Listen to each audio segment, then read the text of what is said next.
Hello, this is the Exhausted Programmer. My name is Alexander, and today I'd like to talk about the simplified model of computation.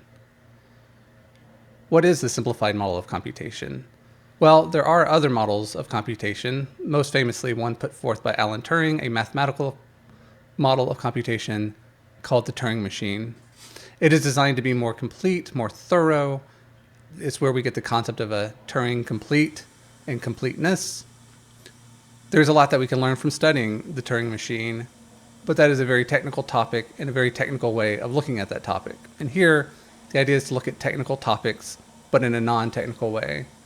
For that, I think my simplified model of computation, something that I'm pretty sure has been invented 1,000 times before, so I'm not taking credit for it, but I think that this model is great for trying to understand how computers work fundamentally. And yes, it is overly simplified. You can use this to describe things that clearly aren't computations and actions of a computer, but I think it does serve the function of describing how computers do work. When we look at this model, what we see is that there are some input, some output, and the box in the middle that transforms the input into the output. The key to this model is the idea that we can open up the box and see inside it, to see how the input does get transformed into the output. And when we open the box, we fully expect to see similar boxes inside the first box. That is, boxes with some input and some output. This works at the highest level. You can have a computer where you have some place for a keyboard and mouse, a place to plug in a speaker and a monitor. Those are our inputs and our outputs. And then once we have this running, we would have a basic desktop computer experience. We could also open up this case and see the things inside, which are shaped like boxes. There are wires connecting them together, and we should note that those are inputs and outputs for those devices. Whether those devices are the CPU or memory or whatever, wires are connecting together so that one device can output to another, and that device can take it as input. We can also take this to the smallest parts of computation, simple arithmetic. The inputs are two numbers, and the output is the answer, and the box is what contains the logic that transforms our input into our output.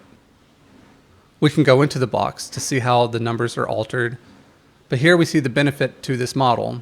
If we fully trust the box that it does what it says it does, we don't have to go any deeper. We can just use the box as itself. For some in tech, they just need to worry about hooking up keyboards and mice to several computers, as well as monitors and speakers. And that's all they need to do to make sure that their offices are as productive as possible, at least in the scope of their job. And they have no need to look into the boxes. No matter at what level you're at, you could have that same experience. But we can look into the boxes. How the two numbers are added can vary wildly in reality. We can compare how different people add up two numbers, and we'll get a wide range of systems. In fact, many people probably don't even know how they add numbers in their own heads. In my mind, there's a few common ways, which is looking up the addition on a table, that is, using memorization. Or you could just be a really fast counter, which is probably how I add numbers the most. Or it could be some combination of the both, who knows?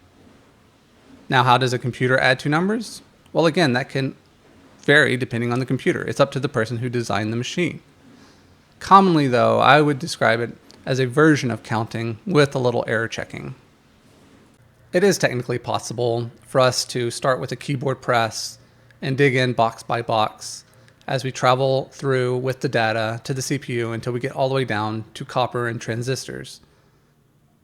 But to do so would be quite maddening. I don't know how long the research would take. I'm going to guess months. I don't know how long the video would take. I'm going to guess an hour. Both things that are way too long for this form of videos. Instead, while we can do that, it is great that we don't have to do that. By just focusing on the box layer, we have built everything that we have around us. No single person knows everything in a computer. Instead, they know their layer, and by putting it together, we today have amazing software, extremely immersive video games, magical AI, and the infrastructure that allows us to have two people around the world, anywhere in the world, to communicate with each other as if they're standing side by side. Thank you for watching.